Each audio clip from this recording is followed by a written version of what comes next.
semuanya, perkenalkan nama aku Nala Madani dari kelas 75. Kali ini aku ingin mengajak kalian mengelilingi Museum Monas yang terdapat di Jakarta Selatan. Sebelum itu, ayo temenin aku menuju perjalanan ke Monas yuk.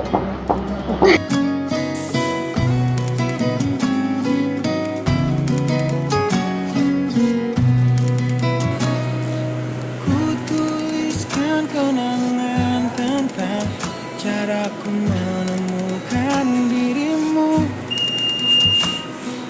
tentang apa yang membuatku mudah berikan hatiku padamu.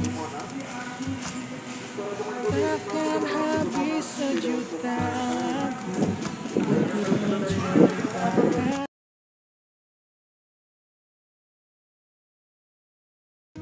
panjang puisi untuk menyuratkan cinta ini. Setelah membeli tiket, kita bisa langsung masuk ke dalam museumnya dan kita bisa melihat banyak hal yang menceritakan tentang sejarah yang berada di Indonesia dulu. Yang pertama yang aku ingin beritahu kepada kalian tentang armada perang Majapahit abad ke-14. Sepeninggal Gajah Mada, timbul kesulitan dalam pemerintahan Hayam Wuruk. Pemerintahan yang baru berusaha untuk mempertahankan keutuhan Nusantara dengan mengambil tindakan yang ditunjukkan kepada kemakmuran rakyat dan keamanan daerah-daerah. Hal ini dibuktikan dengan memperkuat armada perang untuk menjaga keutuhan Nusantara dan mengatasi usaha pengacuan antara lain oleh armada Cina. Lanjut, di sini kita akan melihat sejarah tentang Candi Borobudur yang didirikan oleh Raja Samaratunga dari keluarga Sailendra dengan bantuan sumbangan para penganut agama Buddha secara gotong royong. Keseluruhan bangunan berbentuk stupa raksasa dan mencerminkan alam semesta. Dalam perbangunan candi, hampir 200.000 kaki kubik batu dipergunakan, sejumlah 504 arca Buddha dan 1555 stupa besar dan kecil melengkapi monumen Buddha yang megah ini. Ada juga peranan pesantren dalam penyatuan bangsa abad ke-14. Salah satu cara menyiarkan Islam di Indonesia adalah melalui pendidikan di pesantren-pesantren atau pondok yang diselenggarakan oleh guru-guru agama, kiai-kiai atau ulama. Kegiatan pesantren berserta kiai-kiai dalam penyebaran agama Islam dan pengembangan pendidikan masyarakat mempunyai peranan penting dalam proses penyatuan bangsa.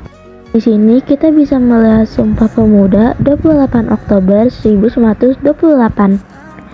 Dalam lingkungan Pergerakan Nasional Indonesia, para pemuda telah melahirkan berbagai ragam organisasi pemuda yang pada umumnya masih bersifat kedaerahan dan satu dengan yang lain tidak mempunyai hubungan. Iklim persatuan Indonesia mempengaruhi dan mendorong untuk membina satu pergerakan pemuda yang berjiwa nasional kesatuan. Usaha ke arah itu dilakukan dalam serangkaian Kongres Pemuda. Pada Kongres Pemuda yang kedua dicetuskan Sumpah Pemuda dan dikumandangkan untuk pertama kali lagu Indonesia Raya. Dan di sini kita juga bisa melihat bagaimana proklamasi kemerdekaan Indonesia 17 Agustus 1945, bahwa mengetahui Jepang kalah perang, rakyat Indonesia, baik para pemuda maupun para pemimpin pergerakan kebangsaan, berpacu dengan waktu untuk mewujudkan cita-cita perjuangan, yakni mengumumkan proklamasi kemerdekaan Indonesia selekas mungkin.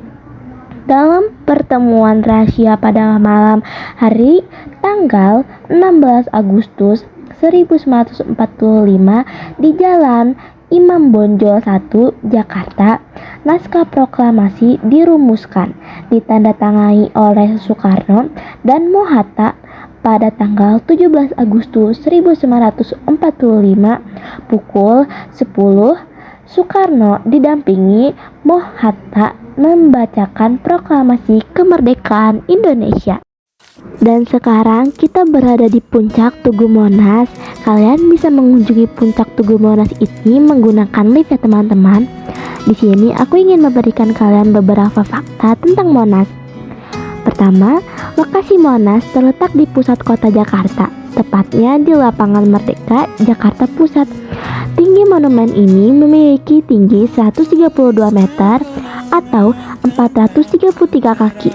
Pembangunan Monas dimulai pada 17 Agustus 1961 dan diresmikan pada 12 Juli 1975. Monumen ini dirancang oleh arsitek Friedrich Silabans dan R.M. Sudarsono. Tujuan pembangunan sebagai simbol perjuangan bangsa Indonesia dalam merebut kemerdekaan dari penjajahan.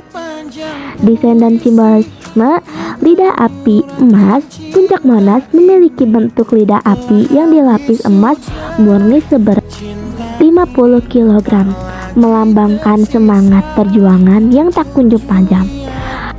Obelisk dan cawan, bentuk Monas dan obelisk di atas cawan yang melambangkan liga dan yoni, simbol kesuburan dan harmoni dalam kebudayaan Indonesia. Bahan bangunan sebagian besar struktur Monas dibuat dari marmer Italia. Itu saja beberapa fakta tentang Monas dari saya, dan itu saja beberapa video tentang artefak-artefak yang ada di dalam Tugu Monas yang bisa membuat kalian mengetahui beberapa sejarah penting yang ada di Indonesia. Sekian, terima kasih, mohon maaf kalau ada salah, mohon dimaklumi. Terima kasih semuanya dan selamat tinggal. Bersamamu tetap cantik rambut panjangmu, meskipun nanti tak hitam lagi bila habis